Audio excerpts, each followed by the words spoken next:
It is time for our very first garden tour of the season. I'm so excited to share this video with you guys. I thought because it's really windy outside, we're gonna start in the greenhouse today, and we are gonna go outside. We're gonna go tour my 1.5 acre garden. You're just gonna have to bear with the wind, and I'm sorry about that. I've been putting it off and pushing it off, hoping that the weather would get better, and it's just not happening. So I'm going to show you what's happening in the greenhouse. I am waiting on a plant delivery any day now with a whole bunch of perennials, but for now I'll show you all of the different things and how they're doing that I have started so far. So I have several seed trays right here, and unfortunately these guys did get a little bit leggy. I'm hoping that they can get a little better. Some of them are starting to stand up, so that's good, but I planted extra, so hopefully they'll be all right. These are broccoli and cabbage and cauliflower. I have an assortment of different flowers growing in here for my daughter. These are zinnias. I plant enough zinnias that every tomato plant can have its own zinnia plant for pollination. And then another tray of different flowers and more brassicas back over there. I have my onions that definitely need to get out of here. I will be moving these very soon. And more onions right there, celery. I have pansies, which if you guys didn't know, pansies are edible and you can put them in your salad. I'll show you some more that are outside. These can be planted out now. These are poppies, which are very not happy. I think it's too hot in the greenhouse. Dandelion, celery, and a whole bunch of peppers right here. More stuff going on up here. I have some eggplant, wolfberry.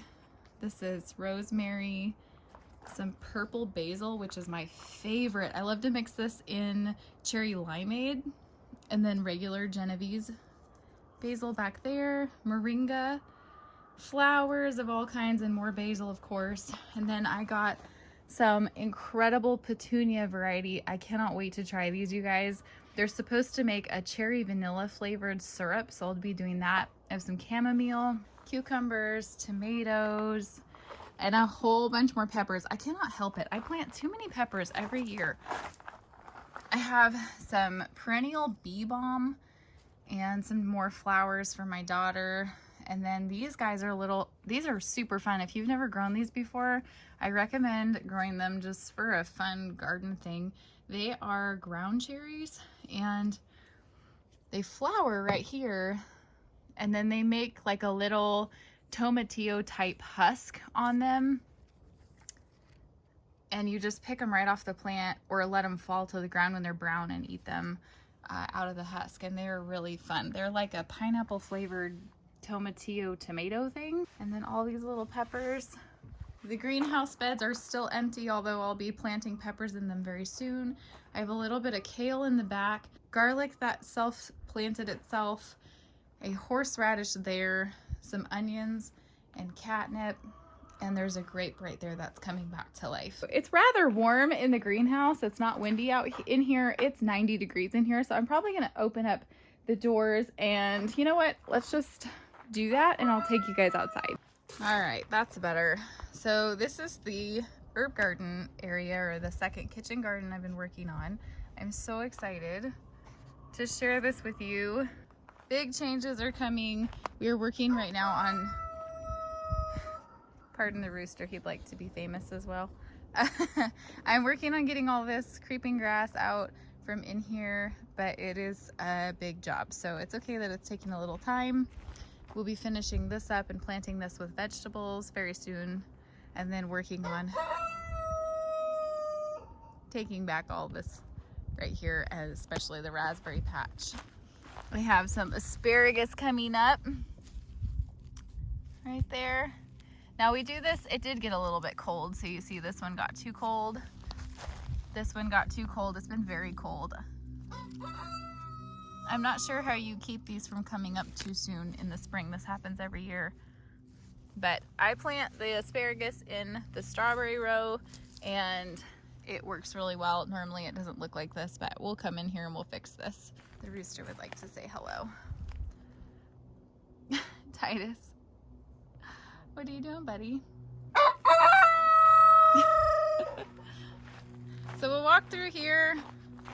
This is what's going on in here. It's all looking amazing. I did replant the perennials throughout this area, and I put some different perennials back over there, and I'll show it to you as it comes up, but I wanted to give you a brief overlook of the garden before it's full. Something very exciting to show you guys back here that I've been working on. So this is going to be my daughter's flower patch this year, so I'll have that ready. We're going to plant brassicas back over there on that tarp, and then we're going to plant squash right here on this tarp.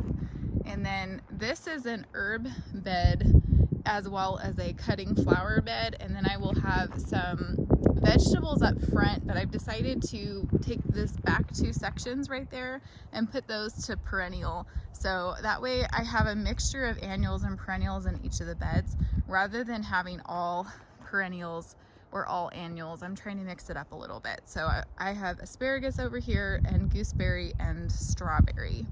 Here's our strawberries. These are Shucksand strawberries. And then I have the asparagus, which you can see one coming up right there. And then these gooseberries didn't make it, but I have new ones coming. I've got some peonies coming up. They're those red plants right there and right there and right there, and then the tall irises in the back. I am really excited about this garden. There is so much work to be done and work that I'm doing, but I'm hoping that I am able to get it under control and keep it under control a little bit better this year. So far, so good, but it's only the beginning of the season. So back here in this bed right here is my flower bed for cutting, and then I have currants all behind it, and they are starting to bud out a little bit. Oh, I just found the first snake. Here he goes. Stay away from the chickens, little guy.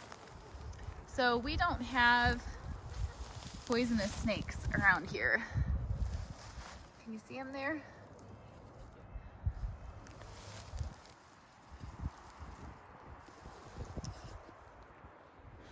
So that's a little garter snake, and we get those. I encourage those in my garden as much as possible. They help to eat pests and rodents, and oftentimes we find lots of those in our garden, and they're not poisonous to people. They do bite a little bit, but they have very tiny fangs, so it doesn't feel any worse than like a pin prick. That's exciting. My kids are going to be excited I caught that guy on camera. They really love this warm black fabric when on a cold day, and it has been really chilly. So right here, a couple years ago, this elderberry got transplanted from one of these beds over here, and my mom and I, we moved it, we put it over here, and it is doing really well. Something I have noticed though, and this could be because of the lack of water last year, is that a lot of its canes keep dying. So I'm thinking that I'm gonna try to water it better this year. This is a black currant right here, and it will flower differently than the red currants. That's another black currant, I believe. Yeah, and you can tell because the black currants get these little buds right here,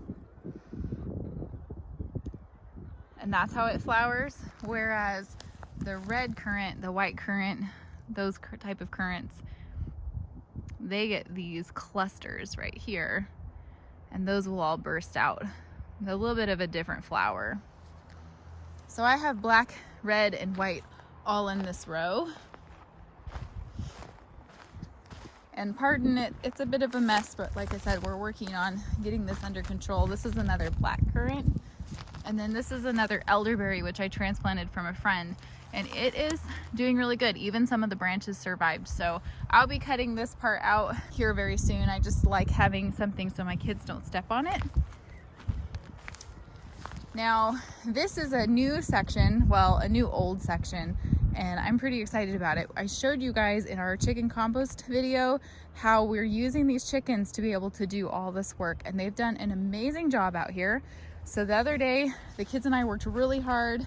I used the broad fork, got all of this extra weeds that the chickens missed out of here, loosened up the soil, put compost on, and then in this row we put our wood chips and the black tarp so that we don't have to we don't have to weed our path, and you can kind of see some of them right there. In this time of life for me, I'm finding that if I want to be able to homestead and garden on this scale, I need to make my time used more efficiently and find ways of making things easier for me in labor as well as in time. And one of my most productive gardens, I just wrote a blog about this. I'll leave it down in the description box if you guys are interested in reading that. My most successful garden area in this whole garden of mine.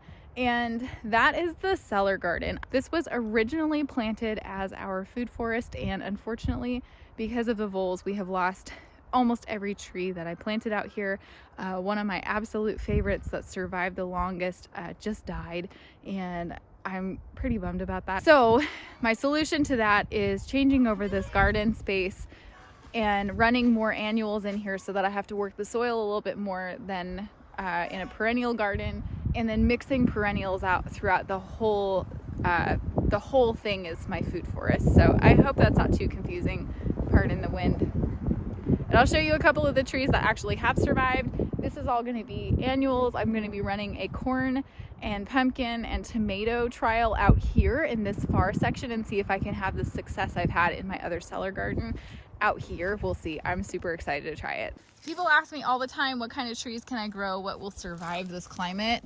I'm up in North Idaho and it does get very cold. I plant for a zone 4. This is a Delogo crab apple, and this guy has been eaten by voles, has been almost killed back to a stick. It is not a great specimen. It was bent all over and crazy, yet it still persists, and it's putting on some amazing growth this year. So I'm really excited. This guy is one of the ones that has made it.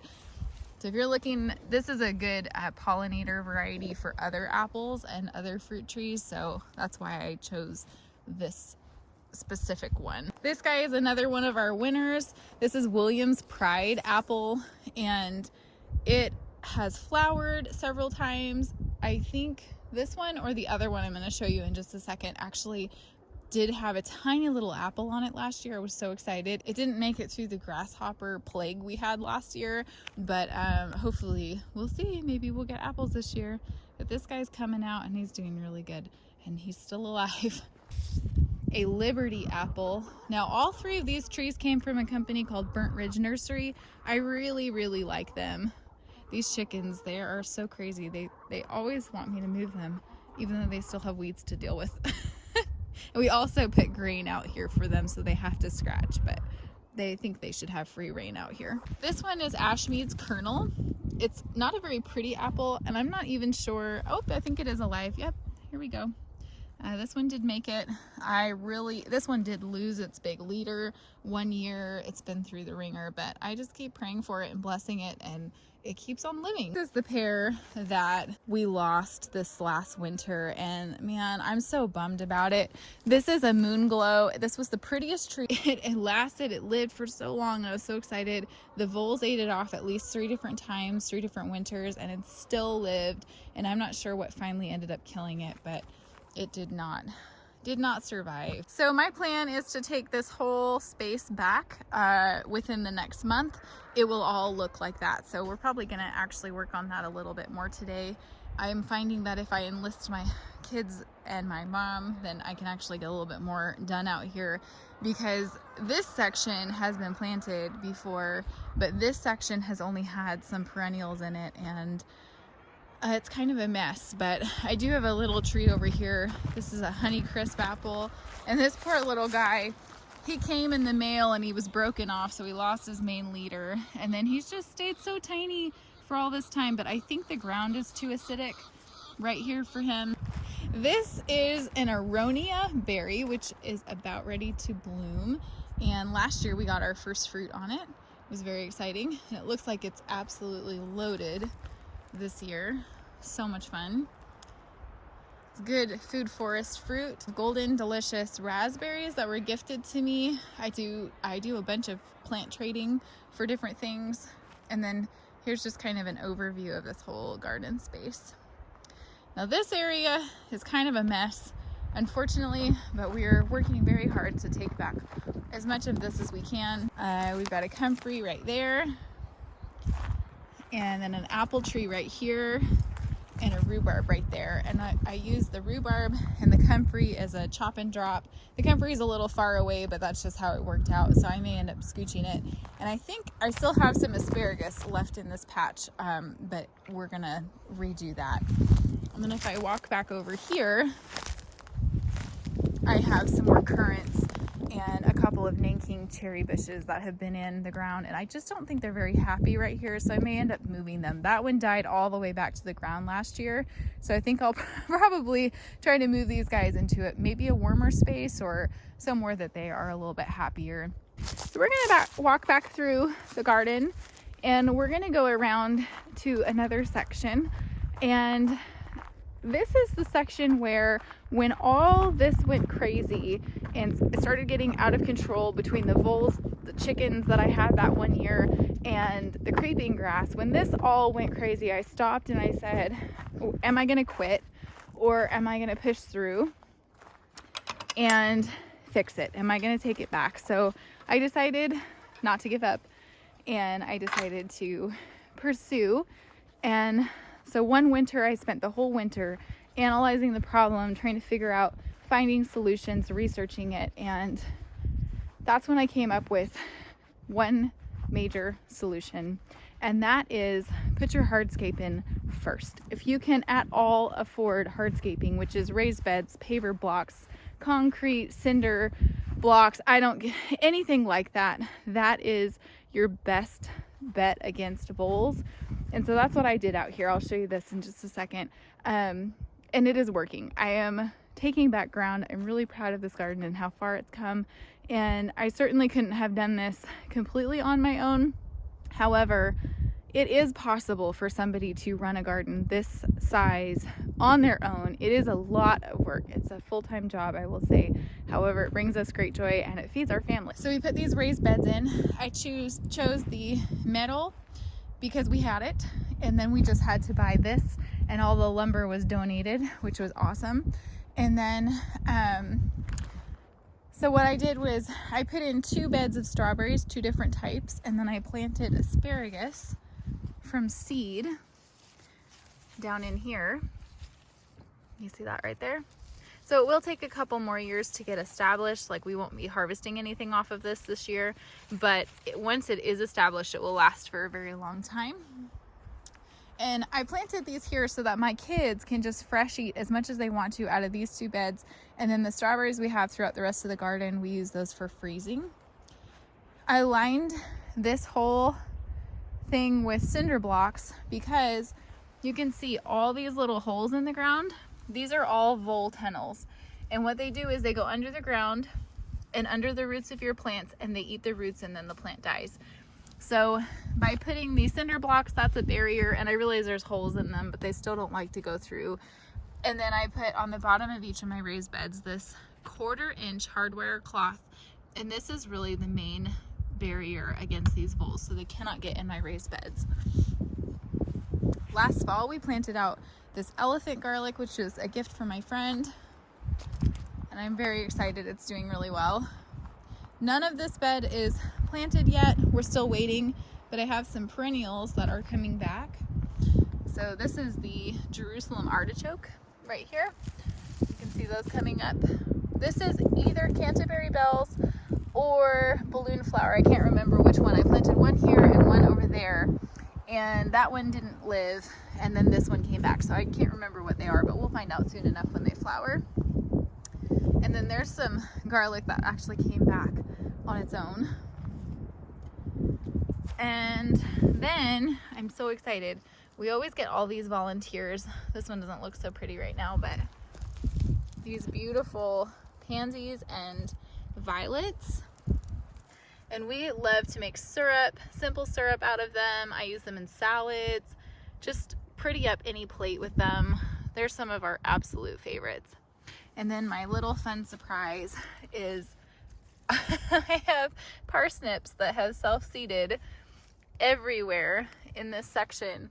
So I think I'm gonna try to transplant them into this bed and see if I can get them to grow. This is the beginning of our hedge, which is a food hedge.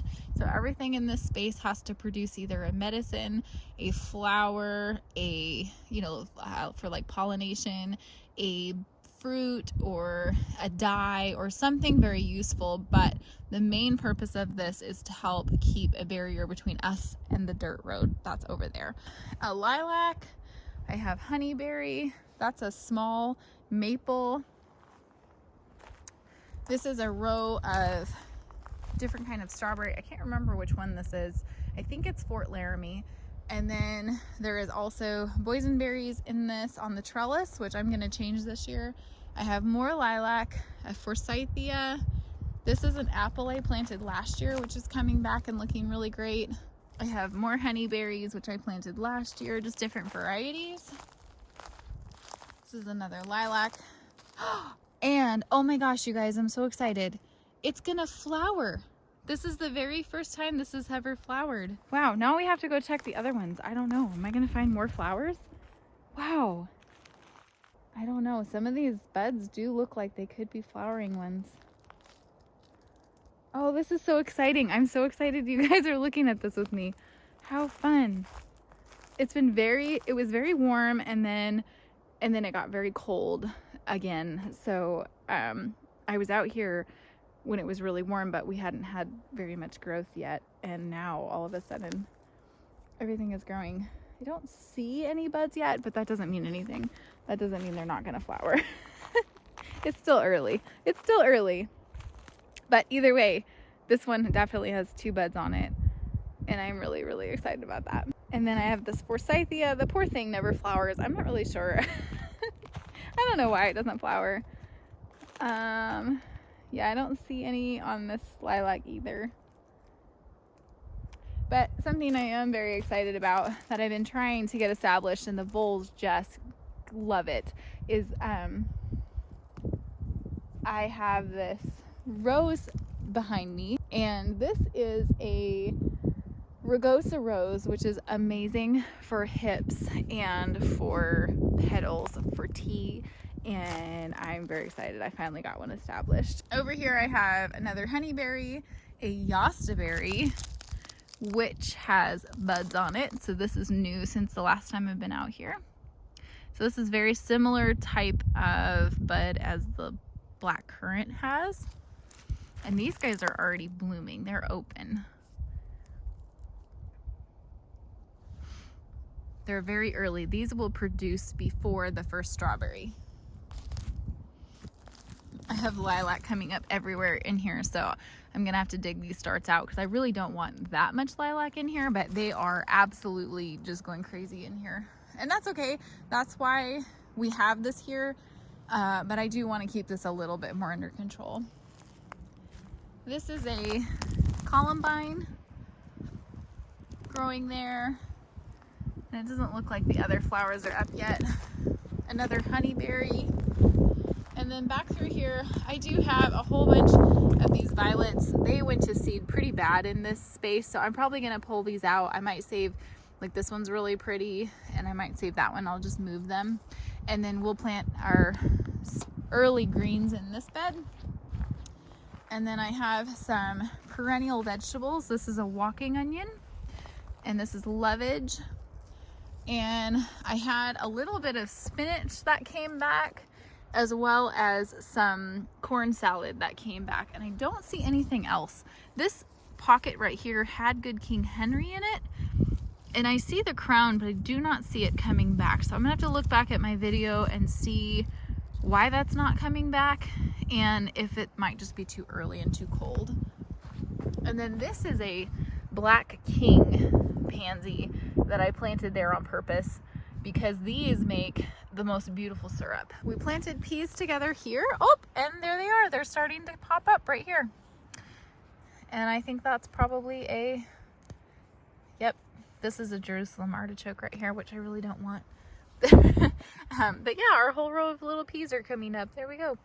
So that's exciting. And then here's some chives. Then this is Honeyberry Hill right here, which you guys are very familiar with. It is doing so good. I'm really proud of this area. It's looking really nice. I have a yastaberry here, which I pruned pretty heavily and I can see I missed a few things on it, but I will prune these out next year. It'll be fine. Everywhere I've planted little strawberries to just to kind of fill in the space, and you can see that's the beginning. This is a little bit of a later variety right here, but a lot of these are already blooming. And then I have something very exciting. Let's see if we can see one. Let's see here. Hopefully we didn't lose it to the cold. Yeah. This right here is a salmon berry, and I'm so excited that they lived. I have a couple of them that lived. I'll show you another one. This one right here is alive. I didn't realize when I planted these that they really need a lot of water, so I'm gonna put in another row of sprinkler and make sure these get the adequate water they need. And then the hazelnut came back. This is a Jefferson hazelnut, also from Burnt Ridge. And here's this guy. This is another salmon berry that's coming back. And it did, I can see right here that it got a little too cold for this. So our temperatures did drop down into the 20s, unfortunately. And this one was alive as well. And I can see that one got burnt off, but hopefully they'll come back. This is an apple. I think this is another Honeycrisp. Yes. So this was a replacement for that other one I showed you in the garden that came and it arrived and it wasn't very good. They went ahead and sent me a new one to replace it, and this was doing amazing, and it's still doing really good. But the main leader got broken off by the snow, and unfortunately I was too late to save it. So I went ahead and am trying a different pruning. We'll see what happens with that, but we'll just keep pruning it as time goes by. And then here's another look. We've got a blueberry here. This is an early blue, another yostaberry, and just a whole bunch of these honeyberries, which my daughter loves. There's so many things in this garden. It's really fun to be able to walk through and kind of see the different things coming up. I should show you this really quick because this is part of our food forest. And the thing that really differentiates a food forest from a regular garden is this. See all of those? We embrace dandelions on our farm, and we try really hard not to mow our lawn until the first flush of dandelions, because dandelions are one of the very first foods for honeybees and for wild bees, and so we try to make sure we've got lots of blooming things all at one time throughout the entire growing season for bees. I'm going to take you over here to the cellar garden, and this space is just doing so good. There's really no weeds. There's a tiny bit of grass here, which I'll go ahead and pull that very easily out of the ground, and otherwise this garden is just ready for us to plant it. I planted this gooseberry. This is a Hinomaki red gooseberry from Hartman's nursery, and it came back and it's doing wonderfully. The other ones, this was overwintered outside. The other ones I showed you that died were overwintered in pots in the greenhouse, and the goats killed those. So don't worry, this is hardy. And I have another one here. It's doing excellent as well. And these could flower this year, actually. I'm not sure if they're going to, but they could. They're old enough now. A row of the triple crown blackberries, which I don't think most of them survived. I know for a fact there's one down over here. And so far that's the only one I found that's for sure alive, so hopefully he'll do good. It got a little cold. You can see that red tinge on that leaf there. That's from the cold. So something that is a really big struggle in this garden, and you can kind of see it behind me here in this, is that I have layered this area over and over and over again, and the grass will not stay out of it. So what I'm finding is that I just have to dig it out. It might just be something I always deal with, but I'm, working on changing over most of the gardens to look like this so that it's a lot easier of a job. But this is the lavender garden. All the lavender plants made it. Very excited about that. This was a beautiful perennial flower bed. I had tons of bulbs and all kinds of things in it, and the voles pretty much wiped out every bit of it. and I've seen they've even eaten most of the hollyhocks that were back here. So unfortunately, that's just a common problem when you're growing in a climate like this, or at least up here. I did plant a couple of pear trees to replace the one I lost because I kind of wondered if it was dying, but it definitely needed a pollinator. So this is a Moonglow pear. This also came from Burt Ridge Nursery. They're wonderful. They know what they're talking about for our climate. They're from Washington, so we ordered those bare root. And then I planted this guy here. And yep, he's alive as well. And this is a Flemish Beauty. Yeah, Flemish Beauty European pear. And I'm pretty excited. These two should pollinate each other and be just fine. So I'm gonna plant daffodils around both these trees, and hopefully those will help keep the voles out of it. That back there is an autumn olive. Autumn olive is a nitrogen fixer, so you can cut it off and it will release nitrogen to the plants around it. So hopefully that one will continue to live. I thought it died last year, and I'm looking now and I can see that it's actually still alive. So that's really exciting. And you can see my rhubarb plant for this fruit tree, and I need to add another one for that one, and also a comfrey for both of these. This is a Sweet 16 apple, and I planted this right next to my kids' play area so that they'd have a nice little snacking apple while they're playing. And this one's done really well, and I think because these rocks are next to it, I don't think it's been bothered yet. One thing that I am reading more about is not going with the dwarfing or the semi-dwarfing stock because it's not as hardy. So if you go with a full-size standard tree, it is a little bit more hardy. And I know that sounds crazy because those suckers can get super big. However, I'm tired of spending money on trees and then dying, and I think that the hardier the stock, the more chance they survive for our climate and for the vole problem. And I know I say the word vole so much, but it's because it's really one of our main battles here in this climate, and it's just so frustrating. So if you have lost trees or bulbs or plants to voles, I commiserate with you.